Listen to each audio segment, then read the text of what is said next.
O que a Bíblia fala sobre o tamanho de Deus? Vamos ler dois textos. Abra sua Bíblia aí em Isaías 40. Isaías 40, a partir do versículo 12. Vamos ver o que a Bíblia fala a respeito do tamanho do nosso Deus. Nós somos bem pequenos, nós somos um sopro. Mas e nosso Deus, aquele que a gente cantou agora, a Ele a glória? Qual é o tamanho desse Deus? Qual é o tamanho do Deus a quem nós glorificamos, dignificamos nessa noite, a quem servimos? Isaías 40, verso 12 fala assim: quem na concha da sua mão mediu as águas? Verso 17: todas as nações são perante Ele como uma coisa que não é nada. Ele as considera menos do que nada, como um vácuo. Olha o tamanho de Deus. O Deus que a gente canta, o Deus que a gente serve. Versículo 18: a quem comparareis a Deus? Que coisa semelhante confrontareis com Ele? Ele vai falar das imagens de escultura, do artífice, do sacerdote. Eles vão tentando dar formas para Deus. Verso 22: Ele, o nosso Deus, está sentado sobre o círculo, a redondeza da terra, cujos moradores são como gafanhotos. Ele estende os céus como cortina e os desenrola como tenda para neles habitar. Ele é quem reduz a nada os príncipes e torna em nulidade os juízes da terra. Mal foram plantados e semeados, ele mal se arraigou na terra o seu tronco, e já secam, e quando um sopro passa, olha o sopro, quando um sopro passa por eles, uma tempestade os leva, como o Pai. Assim são as nações, diante do nosso Deus. Verso 25: a quem, pois, me comparareis para que eu seja igual? Diz o Santo, o próprio Deus dizendo, através do profeta. 26: levantai ao alto os olhos e vede quem criou essas coisas. Aquele que faz sair o seu exército de estrelas, todas bem contadas, as quais ele chama pelo nome. Por ele ser grande em força e poder, nem uma só delas vem a faltar. Quando diz aqui que Deus chama as estrelas pelo nome, imagina, gente, a quantidade de estrelas que nós temos diante aqui sobre as nossas cabeças. Ele chama todas pelo nome. Quando ele diz chama pelo nome, não é só que ele dá nome a elas, mas ele chama e elas obedecem, elas atendem. É o que o texto fala. Ele chama pelo nome. Sabia que aos olhos humanos, nós aqui da Terra, podemos ver, se a gente pudesse contar, nós temos 6.000 estrelas que nós podemos ver da Terra. Alguém já fez essa conta? 6.000 estrelas estão aos olhos, a olho nu, sem auxílio de instrumentos. Mas sabe quantas estrelas somente no sistema solar existem? São 250 bilhões de estrelas, somente no sistema solar. E Deus chama cada uma dessas estrelas pelo nome, e elas atendem. Olha o tamanho do nosso Deus. Ele chama pelo nome 250 bilhões de estrelas, somente no sistema solar. Há quem calcule que a quantidade de estrelas em todo o universo seja para lá de, eu não sei mais, depois de bilhão, trilhão, eu não sei mais o que tem. Eu sei que é bem mais do que isso. Essa é a quantidade de estrelas, e ele chama todos pelo nome. Eu quero ler um outro texto, um texto de Jó. Jó capítulo 38. Depois que Jó está ali, os amigos dele, amigos entre aspas, vêm consolar Jó. Deus aparece. Eles fazem várias indagações, A gente sabe a história de Jó, mas eu quero pegar nessa parte, quando Deus aparece para Jó. E ele aparece, diz no versículo 1, Jó 38, versículo 1. Depois disso, o Senhor, no meio de um redemoinho, e algumas versões falam, no meio de uma tempestade. Eu consigo pensar que essa aparição de Deus era parecida com a aparição de Deus no Monte Sinai, quando ele aparece para Moisés. Está lá em Êxodo 19, que houve trovões e relâmpagos e uma espessa nuvem sobre o monte. Eu imagino que foi algo parecido. Jó estava lá e de repente aparece Deus para ele num redemoinho, numa tempestade. Vozes, trovões, relâmpagos. E diz o texto lá de Êxodo, quando ele fala com Moisés, que quando Deus falava, quando Moisés falava, Deus respondia como um trovão. A voz do Senhor como um trovão. Então o Senhor trovejou na conversa com Jó. Imagina o seu tamanho, o tamanho de Deus, e Deus vem conversar com Jó, uma certa pompa, Ele chega para Jó toda a tempestade, redemoinhos e ventos, e Jó vai se encolhendo cada vez mais, vai sumindo, mas vamos ler algumas coisas que Deus fala para ele. Verso 2: quem é esse que escurece os meus desígnios com palavras sem conhecimento? Cinge os teus lombos como homem, eu te perguntarei, e você me responderá.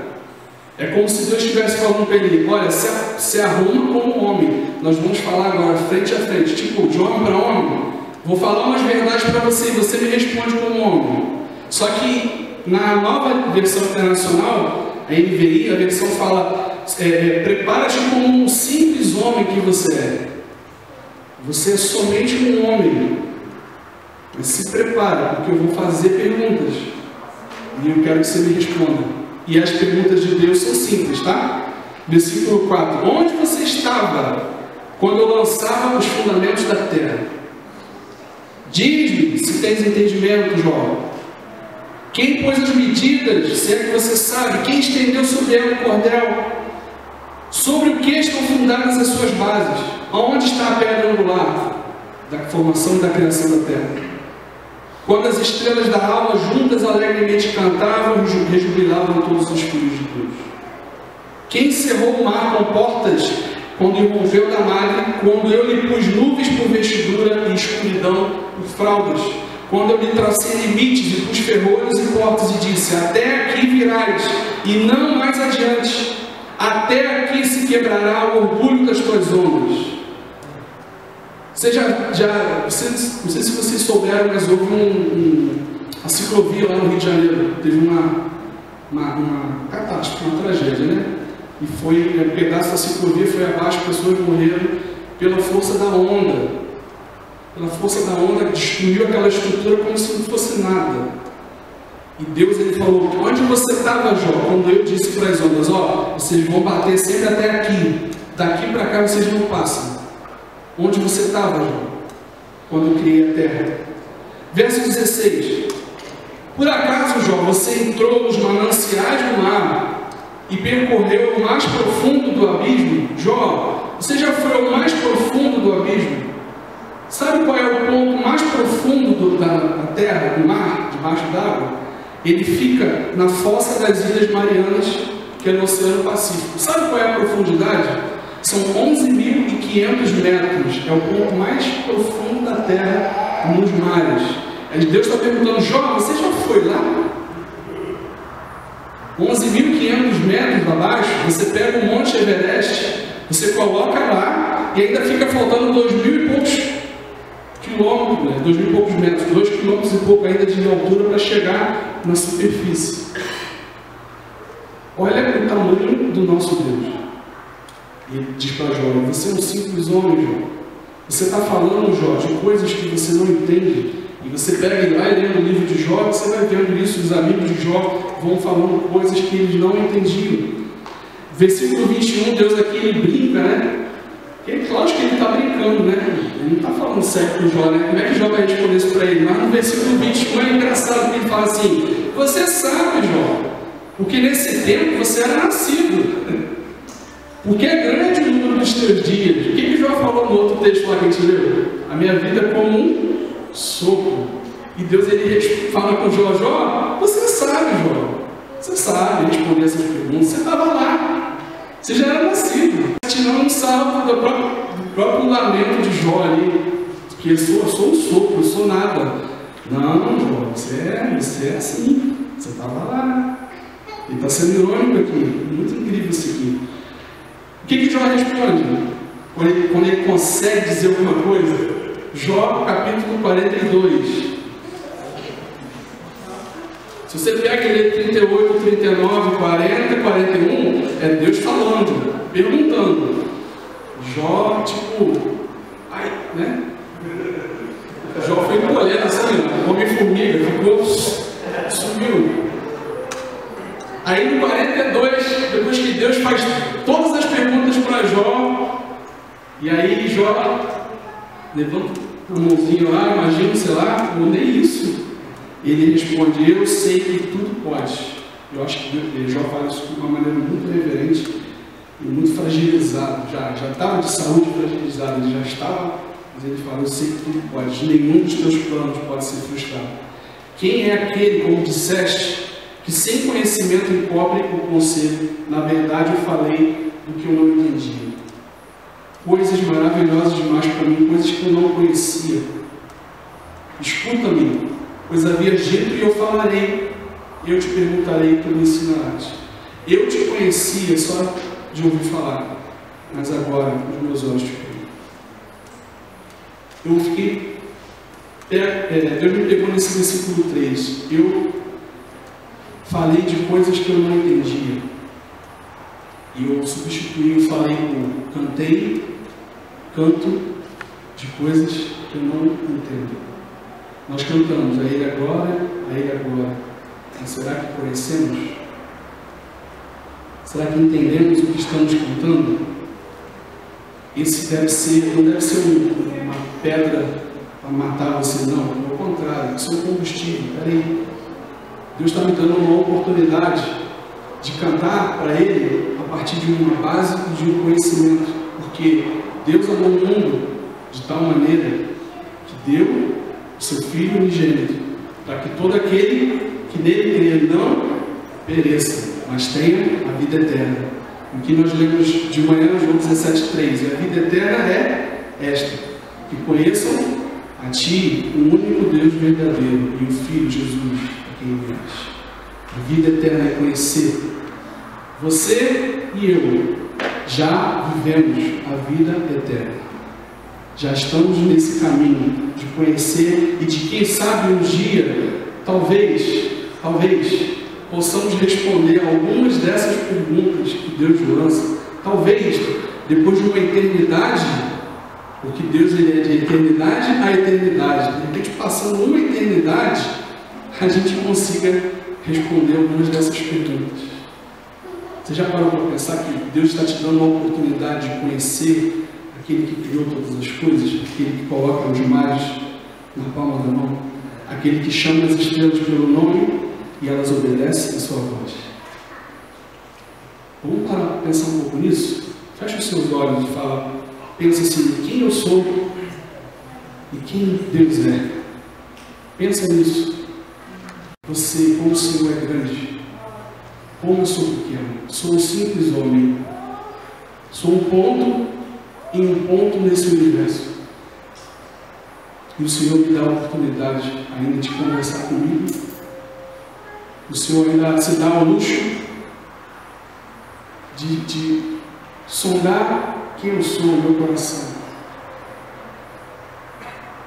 O Senhor ainda me diz que me ama a ponto de mandar o seu único filho para morrer no meu lugar. E me abrir a chave, a porta para eu entrar em uma coisa chamada vida eterna.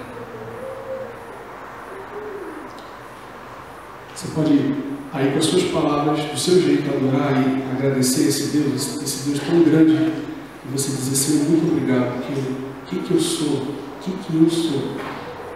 para você me amar tanto, você morrer no meu lugar, o que eu sou, muito obrigado, muito obrigado, muito obrigado, muito obrigado, muito obrigado. Muito obrigado. Muito obrigado. Eu quero um pouco mais fundo nisso.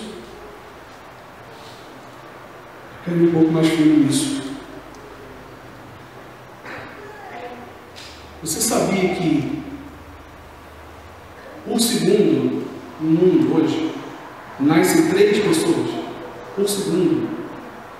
Então já nascendo mais de 3, né? Agora aqui.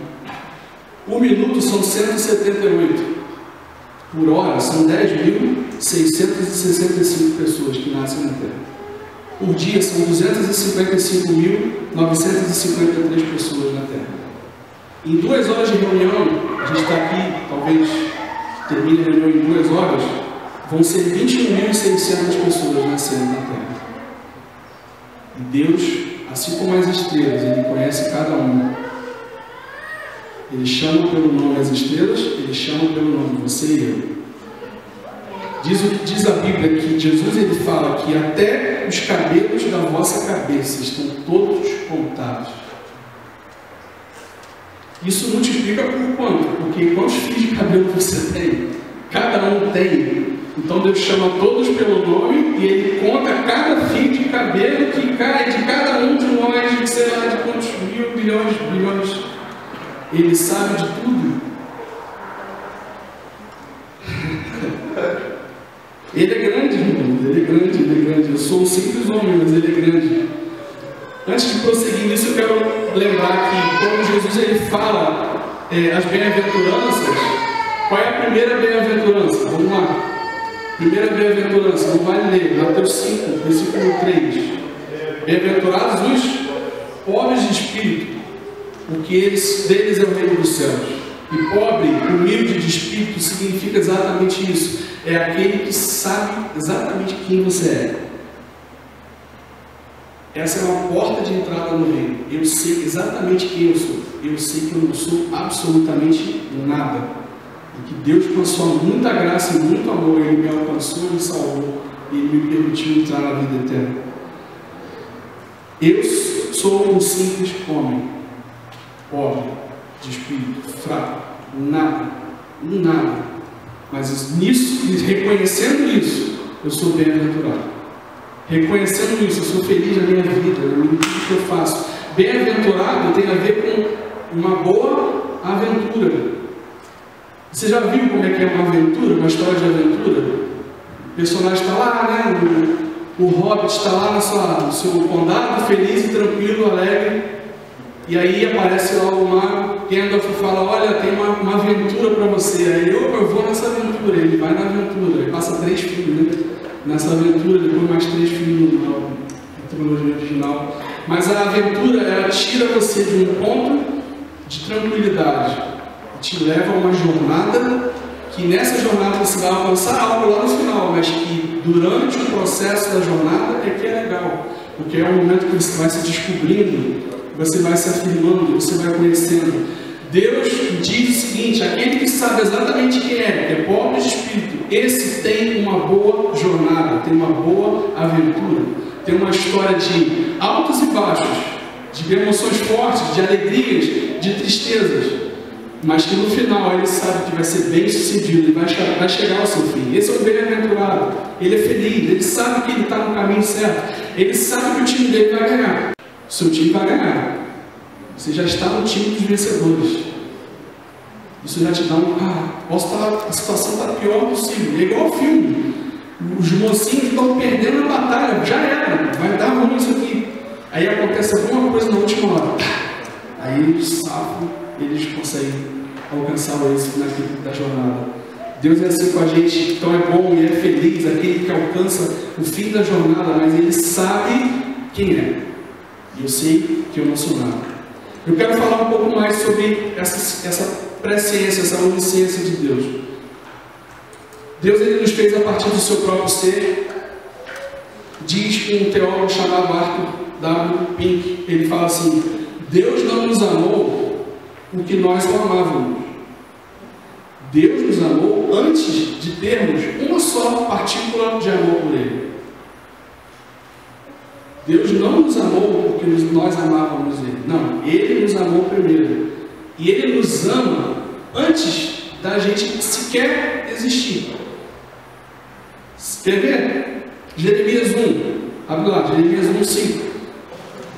Jeremias 1, 5 fala no chamado do profeta. Deus fala com Jeremias. Jeremias, antes que eu te formasse no ventre, antes disso, eu te conheci, Jeremias. Antes de você ser formado no ventre, eu já te conhecia. Antes que você saísse da madre, eu te consagrei e te constituí profeta às nações. Antes de você nascer, qual é o nome da sua filha? Ana. Antes da Ana nascer, Deus já conhecia a Ana. Antes dela se formar, Deus já conhecia a Ana. E antes dela nascer, Ele já tem um desígnio para ela, do que ela vai se tornar para Ele.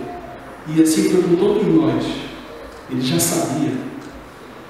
Salmo 139, verso 16. Davi, aquele homem segundo o coração de Deus, homem que teve uma revelação tão alta e tão grande desse tamanho de Deus, do quanto o nosso Deus é.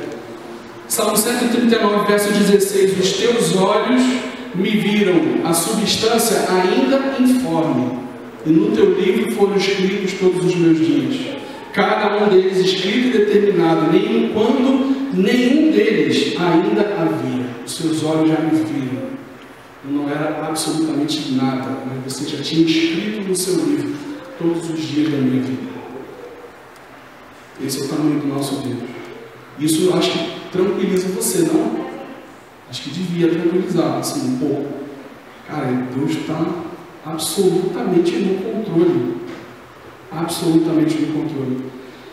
Quando Israel estava no limiar da terra prometida, e aí você sabe a história, né? Mandaram os espias e tal, volta, fica rodando aí 40 anos, passa essa geração, volta, agora vai para a terra.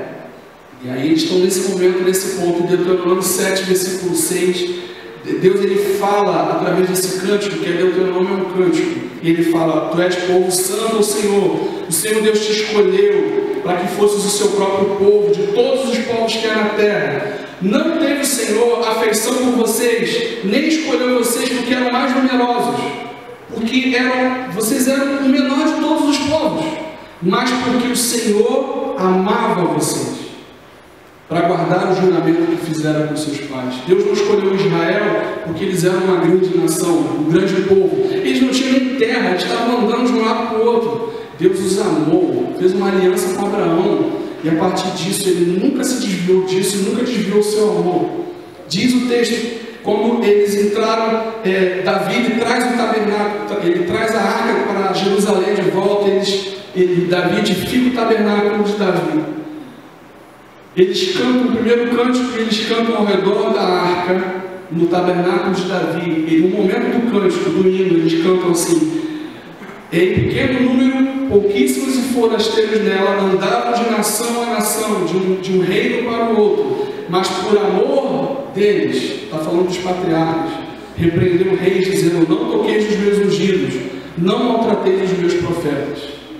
E aí as pessoas usam esse versículo porque não pode falar, né, para o líder, não pode falar, não pode, né, se dirigir ao líder, senão vai tocar no ungido do Senhor. Não é isso que ele está falando. Ele está falando por amor dos patriarcas.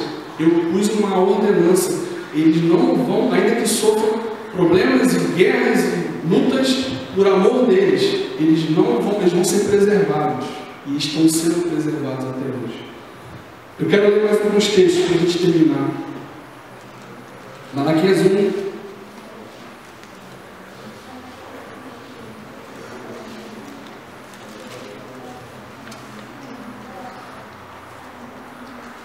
Palavra do Senhor contra Israel. Porque Israel tinha todo esse amor de Deus, mas Israel vacilava pra caramba, né? E aí Deus vinha e repreendia, mandava os profetas. Aí o povo padecia, aí pedia, se arrependia, clamava, e o Senhor amava. E era assim. E é até hoje, né? Com a gente também. Palavra do Senhor contra Israel, por intermédio de Malaquias, e diz versículo 2: eu sempre vos amei, diz o Senhor, mas vocês perguntam: de que maneira nos tens amado? Por acaso não era Esaú, irmão de Jacó? Diz o Senhor: no entanto, amei Jacó e rejeitei Esaú. E eu quero chamar a tua atenção para uma coisa nessa passagem. Deus, nesse momento da história, Jacó já tinha sido o seu nome mudado para Israel. Por que Deus, ele não disse: eu amei Israel e rejeitei Esaú? Por que ele diz amei Jacó? Qual o significado do nome Jacó mesmo? Usurpador, aquele que segurou o calcanhar do irmão. Então, Deus está dizendo aqui: eu amei vocês quando vocês ainda eram Jacó. Quando vocês ainda eram um estado que eu ainda não tinha tocado na sua coxa e mudado a sua história de Jacó para Israel. Eu amei vocês quando vocês estavam em pecado. E isso vai ser confirmado depois em Romanos, quando Paulo ele fala aos Romanos de que nós ainda éramos pecadores. Deus prova o seu amor para conosco pelo fato de ter morrido por nós quando ainda éramos pecadores. Ele nos amou quando ainda éramos pecadores. Ele te amou, Ele ama você, Ele amou você quando você ainda era um Jacó. Antes de você ter o toque de Deus se transformar no Israel, Ele te amava. Ele está dizendo isso para o povo, mas Ele está dizendo para nós. Ele, na sua presciência, na sua grandeza, Ele vê, Ele é de eternidade a eternidade. No meio de uma eternidade a outra, existe um espaço de tempo em que Ele criou a gente. A gente está aqui nesse pontinho. Eternidade tem início, tem fim, sei lá. Mas vamos supor que tem, tá? Então a gente está aqui, nesse meio aqui. Você está vendo ali? Você ali? Nem eu. Porque é muito pequeno, de eternidade a eternidade Ele é Deus. Então Ele te amou quando você pecou no passado, quando você pecou hoje, e quando você vai pecar amanhã ou depois de amanhã. Ele ama você. O amor dele é eterno. O amor dele não muda de eternidade a eternidade. Vou te provar isso. Efésios capítulo, para terminar, Efésios capítulo 1. Quando um pregador fala que vai terminar, na verdade ele não vai terminar, mas assim, está chegando lá, né? Então, eu já falei 2 vezes que eu vou terminar. Então, assim, quando eu falar a terceira, eu acho que eu termino, mas eu vou mais um pouquinho só. Efésios 1:3. Bendito o Deus e Pai do nosso Senhor Jesus, que nos tem abençoado com toda a sorte de bênçãos espirituais nas regiões celestiais em Cristo. Assim nos escolheu nele antes da fundação do mundo.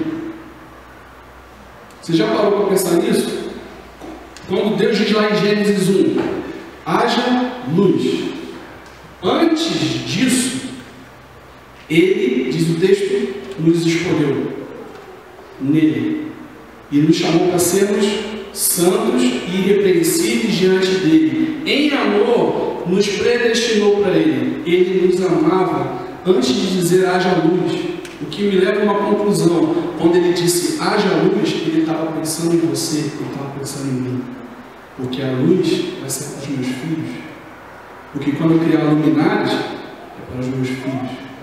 Quando eu criar as águas, a terra, o céu, o firmamento, dia, noite, verão, inverno, embora em São Gonçalo seja só verão o tempo todo, mas quando ele criou todas as coisas, ele estava pensando em você, ele estava pensando em mim, ele me amava, ele te amava. E esse conhecimento, irmãos, isso muda a maneira como a gente vive, não? Porque Ele nos predestinou para Ele, e diz assim, que Ele nos predestinou para a adoção de filhos, por meio de Jesus Cristo, segundo o beneplácito, significa a boa intenção, com satisfação. Ele nos chamou de filhos, Ele nos adotou como filhos, segundo a sua vontade. Foi do agrado, foi de toda a satisfação de Deus. Ele estava muito feliz quando Ele decidiu isso, nos adotar como filhos por meio de Jesus Cristo. E isso aconteceu, segundo Paulo, antes da fundação do mundo. Ele olhou para você, ele viu e sabia que você estaria aqui hoje, que você estaria ouvindo essa palavra. Ele já sabia disso. Ele te amava lá, Ele te ama agora, e Ele vai te amar até que Ele venha. Ele nos ama. O amor dele é eterno. Nós não podemos fazer nada que possa mudar esse amor. Nada que você faça aqui na terra vai mudar isso. Existe o galardão, existem outras coisas, existe recompensa para aqueles que estão fazendo aquilo que Ele quer. Mas quando o simples fato de que Ele nos ama e morreu por nós, quando nós ainda éramos pecadores, o fato de que Ele nos ama desde antes da fundação do mundo, e a vontade dele já é assim: eu quero que os meus filhos sejam santos e irrepreensíveis. Muito antes que Ele estabelecesse os fundamentos da terra, Ele já pensava em nós e nos escolheu como alvo do seu amor, para nos fazer completos, santos por meio desse amor. Há muito tempo Ele decidiu isso, nos adotar em sua família por meio de Jesus Cristo. E que prazer Ele teve de planejar tudo isso. Que alegria quando Ele vou criar a terra. E quando chega o momento em que Ele vai criar o homem, aí Ele chama o Filho, ele reúne o Espírito Santo, façamos o homem a nossa imagem e semelhança. Façamos, vamos fazer o homem. E qual é a vontade de Jesus? O que Jesus ora em João 17? A minha vontade, Pai, a minha vontade é que eles estejam comigo aonde eu estiver. E você acha que a oração de Jesus vai ser atendida ou não? Sim ou não? Jesus vai ser respondido na sua oração? Sim ou não? Agora a gente pode ser uma resposta à oração? A gente pode. A gente pode. A oração vai ser respondida. E nós já podemos ser a resposta da oração. Sermos um com Ele. Andarmos junto com Ele. Amém? Amém?